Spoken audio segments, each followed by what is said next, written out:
नमस्कार, मैं हूं सिकंदर कुमार और आप देख रहे हैं हमारा यूट्यूब चैनल टेलीकॉम गुरु सिकंदर कुमार पर। दरअसल आप मुझे हमारे Facebook page Sikandar journalist @gmail.com पर भी मुझे आप देखेंगे।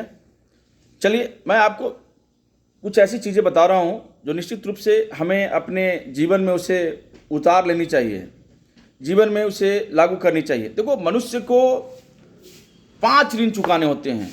मनुष्य को 5 ऋण चुकाने होते हैं जीवन में। वह ऋण क्या है, मैं उस ऋण के बारे में विस्तृत रूप से आपके साथ में मैं चर्चा करूंगा। ध्यानपूर्वक सुनिएगा, वीडियो को स्किप मत कीजिएगा। तो चलिए मैं बताता हूं कि वह 5 ऋण कौन सा है। पहला है माता का ऋण।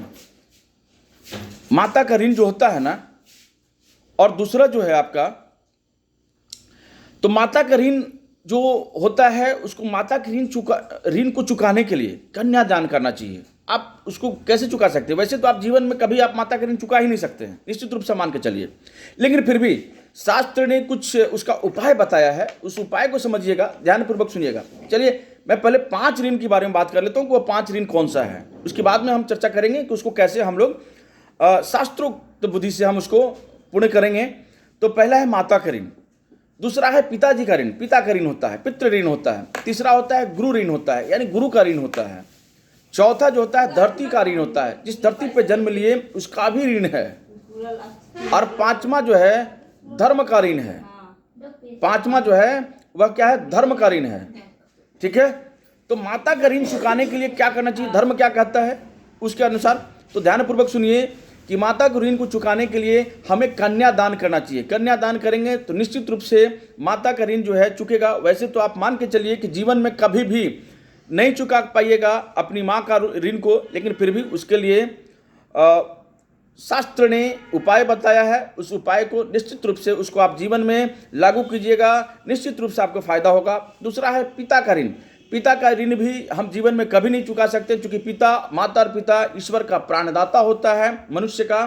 तो ऐसे में माता और पिता का ऋण हम कभी चुका ही नहीं सकते। पूरे जीवन अगर अपनी चमड़ी को भी बेच दें तो हम उसके ऋण को नहीं चुका पाएंगे, लेकिन उसके लिए भी शास्त्र ने उसका एक विधि बताया है कि पिता के ऋण को चुकाने के लिए अपने जैसा संतान को उत्पन्न करना चाहिए, इससे आप उस ऋण से मुक्ति मिलती है। तीसरा जो है से गुरु का ऋण है। गुरु का भी ऋण को हम जीवन में कभी नहीं चुका पाएंगे, क्योंकि गुरु जो है हमारा जीवन का मार्गदर्शक होता है। तो निश्चित रूप से हम उसकी ऋण को नहीं चुका पाएंगे, परंतु उसके लिए भी शास्त्र ने कुछ उपाय बताए हैं कि गुरु का ऋण को चुकाने के लिए लोगों को शिक्षित करनी चाहिए, इससे हम उस ऋण से मुक्ति पा सकते हैं, ऐसा शास्त्र ने बताया है। लेकिन जीवन में याद रखिए, माता पिता और गुरु का ऋण को हम कभी चुका ही नहीं पाएंगे, चुका ही नहीं सकते हैं।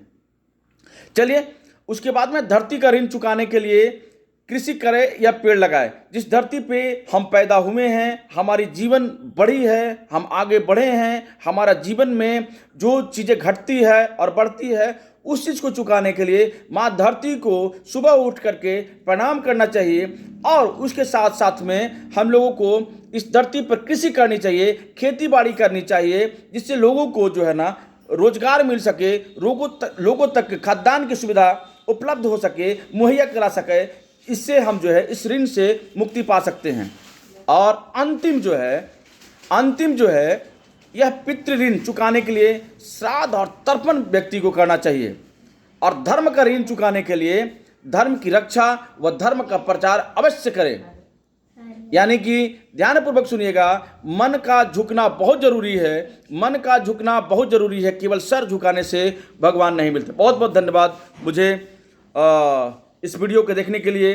तमाम मैं अपने भाइयों को बहुत बहुत बधाई देता हूं, और निश्चित रूप से मैं जो चीज़ें आपको बता रहा हूं उसको जीवन में लागू कीजिए, बहुत ही फायदा होगा और आपका जीवन सुगम, सुलभ और एक बहुत बड़ी चीज़ें जो हैं आपके जीवन में आप निश्चित रूप से आगे बढ़ेगा। बहुत बहुत धन्यवाद।